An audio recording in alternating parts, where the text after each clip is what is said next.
from the West, in other words, empire or imperialism, clashing with an outmoded form of politics and ideology in countries like Iraq and Iran and so on, which is Islamic fundamentalism. Neither one of them really offer a future to the people either in this country or in the Middle East, in my view. And yet, in their clash, they actually reinforce each other. A U.S. attack on Iran, and if Iran responded or stood up in any way, would greatly fuel this. Many millions of people, even secular people, would feel compelled to support Islamic fundamentalism simply to oppose this horror that they're seeing coming from the United States.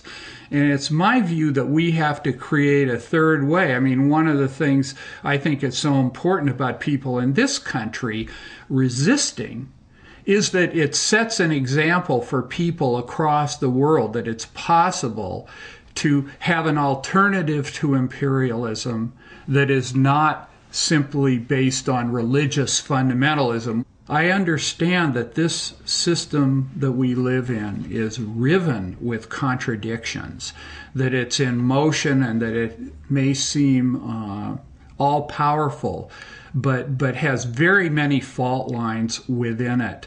And those can erupt with very little warning.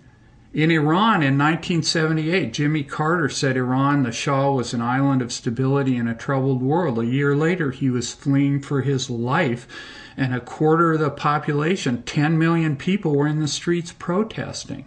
This came from nowhere, but it seemed to come from nowhere, but it came from these deep fissures and fault lines, contradictions within the existing order. So it is possible for a big resistance and a revolutionary or progressive movement to come forward. So I think that creating that kind of resistance in this country, starting with driving out this Bush regime and repudiating its program, impeaching Bush and Cheney, I think would open up an enormous amount of political space for people all around the world, including in Iran. Although the current regime in Iran is undemocratic, if we truly believe in democracy, we must let the Iranian people change their own country over time. As a test of fairness, we might imagine that Iran invaded and occupied Canada and Mexico and had aircraft carriers sitting in the Caribbean. Imagine then if Iran had the power to label the US the axis of evil and cut us off from the rest of the world, and then threatened to attack us if we didn't stop generating nuclear power. What if Iran had overthrown the US government 50 years ago and installed a dictator friendly to Iranian interests, who kept it in power for 25 years? At that point, imagine that Christian fundamentalists, who currently represent about a third of the US, took power and began ruling under church law, followed by an unprovoked invasion by Canada, supported by Iran and ignored by the UN, in which it nearly destroyed the US. Would it be possible to imagine Iran as liberators? Would Iran be justified in attacking if the US government helped Christian fundamentalists in Canada to take up resistance? Would it be justified to hate and fear all Christians because of the ones that took and abused power in this context? This is not about good guys and bad guys. Both the American and Iranian governments are working against the interests of the people. But the deadly game of chicken was begun by the US, and the US has the power to end it.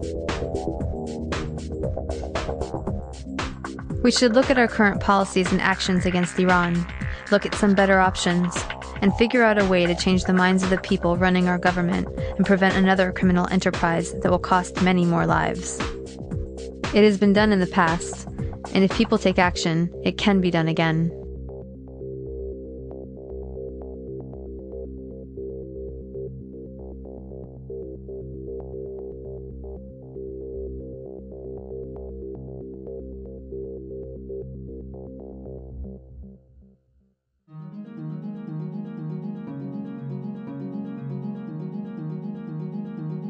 My name is Sahar Driver. I'm an Iranian American living in the Bay Area. I'm in the doctoral program in a post-colonial anthropology program.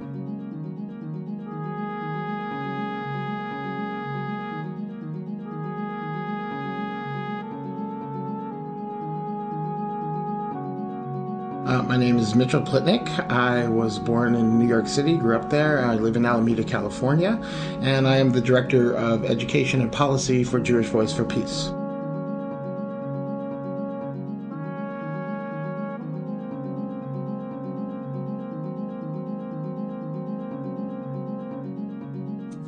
My name is Jim Haber. I'm from the San Francisco Bay Area, and I've been helping run a soup kitchen for the last 21 years, full-time for 13, providing service as well as advocacy and organizing.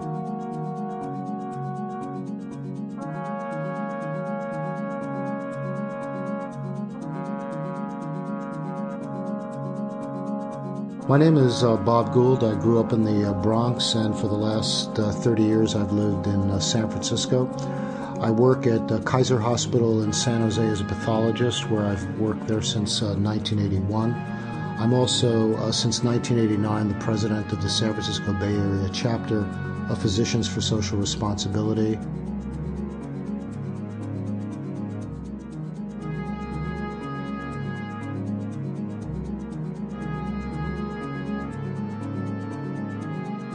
My name's Antonia Yuhas, and I live in San Francisco. I'm an activist and an author. I'm a fellow with Oil Change International, a visiting scholar with the Institute for Policy Studies, and I am the author of a book called The Bush Agenda: Invading the World One Economy at a Time.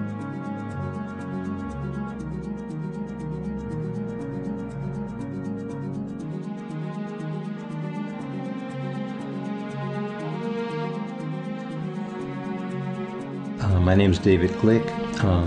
I live in Fairfax, California, a small town in Marin County. I work as a psychotherapist. I've been doing that for about 30 years, and I spend a lot of time doing political activism of different kinds around social justice and peace issues, and in my spare time I write poetry.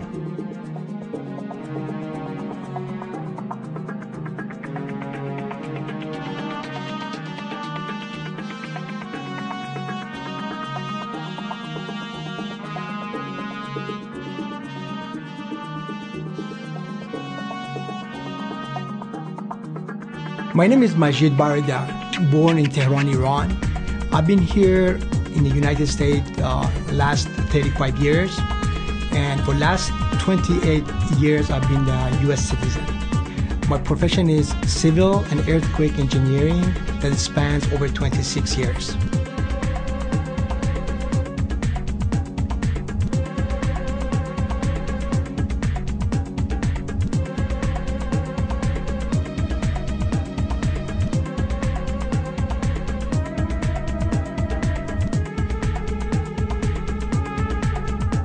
I'm Larry Everest. I'm from Berkeley, California.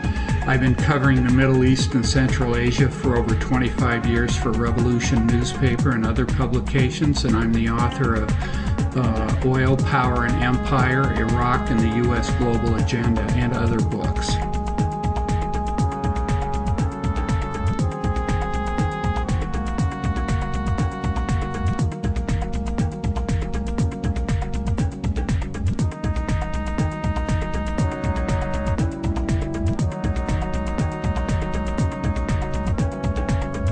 My name is Mike Valuva. I'm an attorney. I'm in private practice in Walnut Creek. I am also counsel to the Western States Legal Foundation, which is a peace and environmental foundation based in Oakland, California.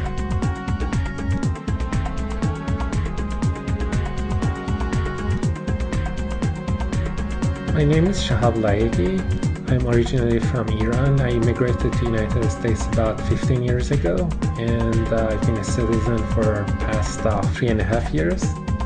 I'm an engineer. I'm a software engineer. I live in Redwood City, California. It's in the Bay Area. And